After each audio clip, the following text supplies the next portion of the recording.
সরকারের সম্প্রসারিত টিকাদান কর্মসূচির হিসাব অনুযায়ী 2017 থেকে 2023 সাল পর্যন্ত 12 মাস বয়সী শিশুদের হামসহ নানা টিকাদানের হার ছিল সর্বনিম্ন 89% এবং সর্বোচ্চ 103%-এর বেশি।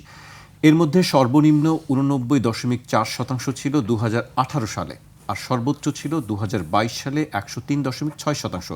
2024 সালে টিকাদানের হার কমে যায়, নেমে আসে 86.6%। তবে গত বছর অর্থাৎ 2025 সালে এ হার অনেক কমে গিয়ে হয় 59.6%। 59.6%, মানে এটি অনেক কম বললেও খুব কম বলা হয়। কিন্তু বিশেষজ্ঞরা একটি কথা বলছেন, হাম এমন সংক্রামক রোগ যে এর ক্ষেত্রে হার্ড ইমিউনিটি বজায় রাখতে হলে 95%-এর বেশি কভারেজ বা টিকাপ্রাপ্ত রোগীর হার বজায় রাখা দরকার। কভারেজ 70%-এর নিচে নামলে প্রাদুর্ভাব প্রায় অনিবার্য। 70%-এর অনেক বেশি নিচে আছি আমরা এখন। 2025 সালে এই হার নেমে গিয়েছিল। গত 3 দিন এই সংক্রান্ত যে তথ্যগুলো আমরা দেখছি, যে ছবিগুলো আমরা দেখছি, এর ভেতর থেকে হৃদয়টা একেবারে খান খান হয়ে যায়। এই শিশুগুলো যে কারণেই হোক না কেন, এটার জন্য কে দায়ী, এই সরকার না সেই সরকার, আমি সবগুলো ফেলে দিলাম। সব থেকে ট্র্যাজেডি হচ্ছে এই শিশুগুলোকে আমরা রক্ষা করতে পারি। এই সরকারকে দায় দেওয়ার সময় এখনো আসেনি। আমি ওই জায়গাটায় আসবো কথা বলে, যে আমরা যাকেই অভিযুক্ত করি না কেন, সব থেকে গুরুত্বপূর্ণ বিষয় যেটা, যে তারা মারা গেছে এবং অসংখ্য শিশু এখন মৃত্যুর মুখোমুখি দাঁড়িয়ে আছে। তারা আমাদের কাউকে ক্ষমা করবে না। তথ্যের বিভ্রান্তি যাই হোক না কেন, অবহেলা যাই হোক না কেন, সব থেকে নিষ্ঠুর হলো যে আমরা তাদের প্রয়োজনের সময় চিকিৎসাটা দিতে পারছি না। এটা অবহেলাজনিত হত্যাকাণ্ড, তাদেরকে হত্যা করা হয়েছে। এখন দায়টা কার? দায়টা হচ্ছে যে তথ্যগুলো আসছে গতকালকে। আমার ভালো লেগেছে যে আমাদের স্বাস্থ্যমন্ত্রী তাৎক্ষণিকভাবে রিয়াকশনটা দেখিয়েছেন। রাজশাহীর একটা ঘটনা শোনার পর আমি যতটুকু খবর পেয়েছি, তাৎক্ষণিকভাবে কতগুলো পদক্ষেপ শুরু করেছেন। নতুন করে হামের টিকা কেনার উদ্যোগটা নিয়েছেন, এটি ইতিবাচক। একই সাথে আমি তথ্যগত জায়গাগুলোতে আমাদেরকে অ্যালার্ট থাকা দরকার। যার যে ক্রেডিট সেটি তাকে দেব। আমি আপনাকে বলি, এখন যে জাটকা সংরক্ষণের প্রোগ্রাম হয় না, জাটকা সংরক্ষণ আওয়ামী লীগের সময় এটা অনেক বড় হয়েছিল। এটা শুরু করেছিল বিএনপির আজকে যিনি শিক্ষামন্ত্রী এহসানুল হক মিলন, তিনি তার নির্বাচনী এলাকায়, তিনি তখন শিক্ষা প্রতিমন্ত্রী, 2টো উপজেলায় পাইলট প্রজেক্ট নিয়েছিলেন এবং তার পজিটিভ একটা রেজাল্ট দেখার পরে আওয়ামী লীগ সরকারে সেটি বাতিল করেনি, এটি কন্টিনিউ করেছে এবং এক্সপান্ড করেছে। আমরা এখনো সরকারের কাছে অন্তত ওই জায়গাগুলোতে চাই যে আগের সরকার এটি করেছে বলে সব বাতিল করে দিতে হবে না। প্রত্যেকটা সরকারের কতগুলো ভালো খারাপ কাজ থাকে, ইতিবাচক নেতিবাচক দুটোই থাকে। ইতিবাচক যেটা আমি সেটি গ্রহণ করব পাবলিক ইন্টারেস্টে।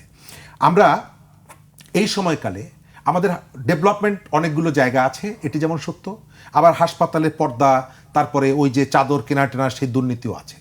আপনি এখনো বহু হাসপাতালে দেখবেন অনেক টাকা দিয়ে 5 কোটি 7 কোটি 10 কোটি টাকা দিয়ে যন্ত্র কেনা হয়েছে, কিন্তু সেটা পড়ে আছে বালিশ বানানোর জন্য। আমাদের স্বাস্থ্যমন্ত্রী যারা হন, বেশিরভাগ ক্ষেত্রে, আমি এটি জেনে বলছি, আমার বছর 2 আগে একটা লেখা বেরিয়েছিল, চিকিৎসার ব্যবস্থাপনার চিকিৎসা জরুরি। ওটি লিখতে গিয়ে আমি যে তথ্যগুলো সংগ্রহ করেছিলাম, সেখানে দেখেছিলাম আমাদের যারা স্বাস্থ্যমন্ত্রী হন, তার নিজের জেলা উপজেলার দলের নেতাদের একটা বড় ব্যবসার সেক্টর হয় এই যে মেডিকেল ইকুইপমেন্ট সাপ্লাই দেওয়া, কারণ এটি একটি বড় ব্যবসা এবং তাদের নিজেদের এলাকার লোকজন মিলে করে। শালা কন্ট্রাক্টারি পায়, তারপরে ভাইরা ভাইকে নতুন এইখানে নিয়োগ দেয়, এই কাজটা করে। আমরা এই জায়গাটায় আমাদের যে ত্রুটিগুলো দেখা গেছে, অতীতের যে সরকার, অন্তর্বর্তীকালীন সরকার, তারা মানুষের কোনো সমস্যার দিকে তাদের কোনো নজর ছিল না।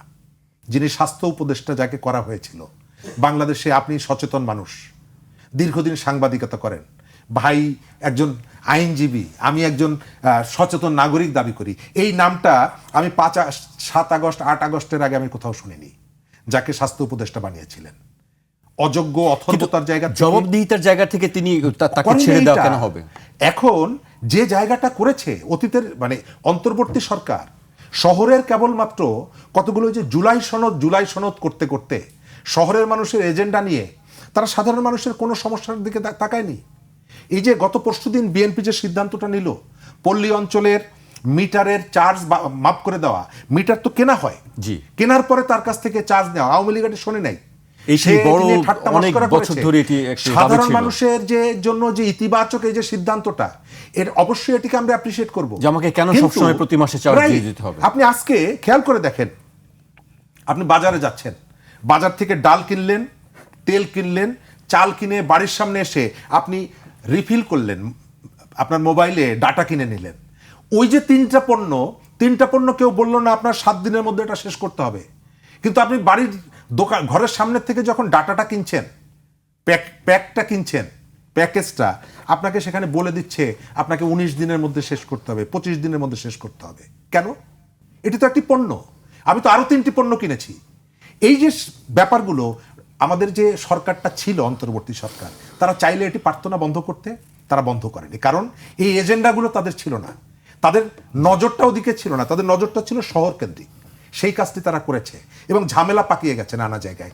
আমি এই জায়গাটায় অনুরোধ করব যে আমাদের শিশুদের, তবে কালকে আমি একজন চিকিৎসকের সাথে কথা বললাম একটা হাসপাতালে, একটা টেলিভিশনে দেখা হলো, তিনি বললেন যে এই যে সংকটটা দেখা দিয়েছে এটা সামগ্রিক না, কতগুলো নির্দিষ্ট পকেটে, সমস্ত দেশের সারা দেশের হাসপাতালগুলোতে না।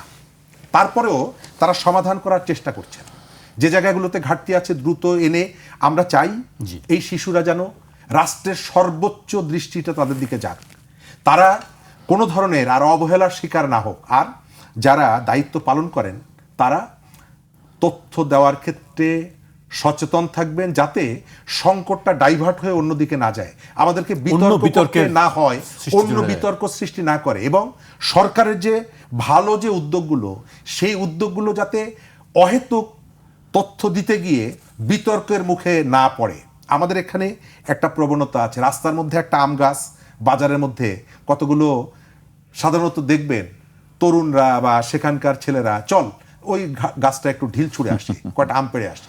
আমাদের যেন এই প্রবণতা না হয়, যেটাই হোক না কেন ফ্যাসিস্ট সরকার এটার জন্য দায়ী, যেটাই হোক না কেন ফ্যাসিস্ট সরকার এটার জন্য দায়ী না।